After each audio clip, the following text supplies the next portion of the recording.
What's up? My name is Eric Butler. This channel is called Report and Opine. I am back, and from the Daily Beast, New York Times fires off warning to staffers after trans coverage brouhaha. So here we are again. They are constantly eating their own because, as we know, every single one of their talking points, agendas, narratives will undoubtedly, without fail, every single time conflict with another one of their agendas or another one of their talking points. And if you don't jump through those hoops and pretend like it all makes sense, you will be swiftly disciplined.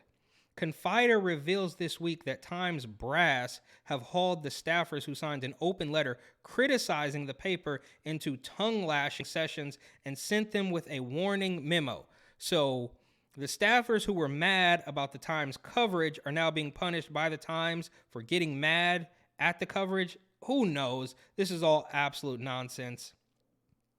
The New York Times has left no stone unturned in its quest to crack down on staffers who signed an open letter last month criticizing the paper's trans coverage. Now, of course, any reporting truthfully on a transformer is going to be called, is going to be called into question as hateful or bigotry just if you tell the truth. Because we know that painting a truthful picture of basically anything that's happening doesn't even have to be about the Transformers. But if you start telling the truth, they're going to get mad because their entire world is based on a foundation of lies.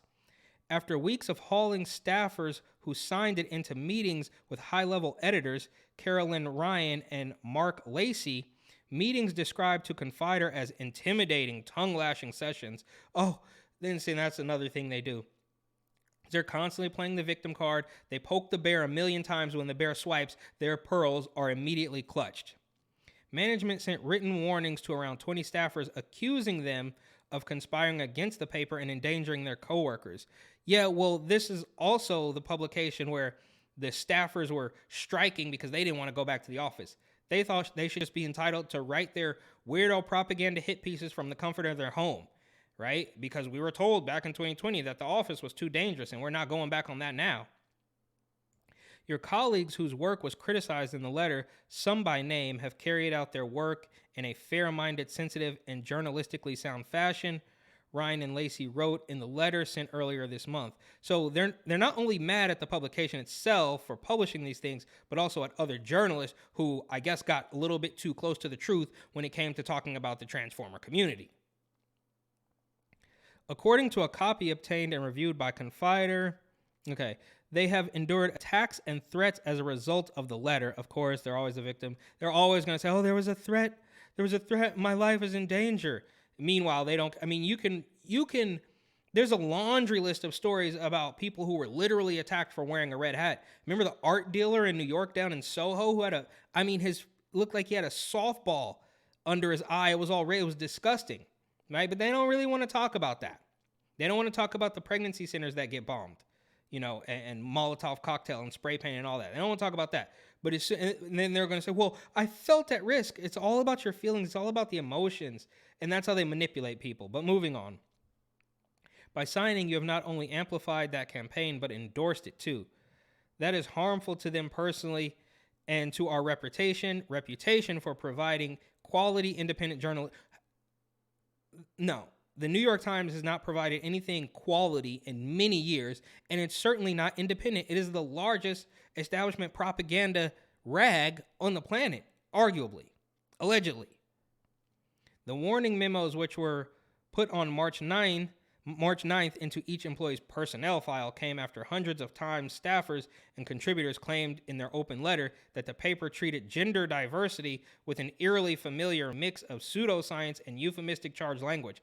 Oh, pseudoscience, huh? Is that right?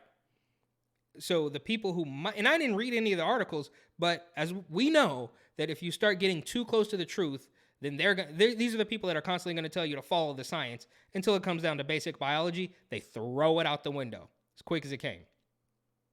The open letter was a point of contention within the staff union itself, as dozens of reporters signed a separate letter lashing their colleagues. Fundamental misunderstanding of our responsibilities as journalists. These people are all a mess, but this is what happens when you build this house of cards built on absolute nonsense. Of course, it's going to crumble because there's none of it's real. It's all just based on how you feel that particular day.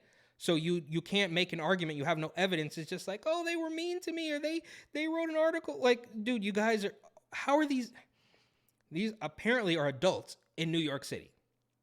In its letter earlier this month, management further warned staffers that should they engage in anything similar in the future, they could be subject to further punishment. Get rid of them.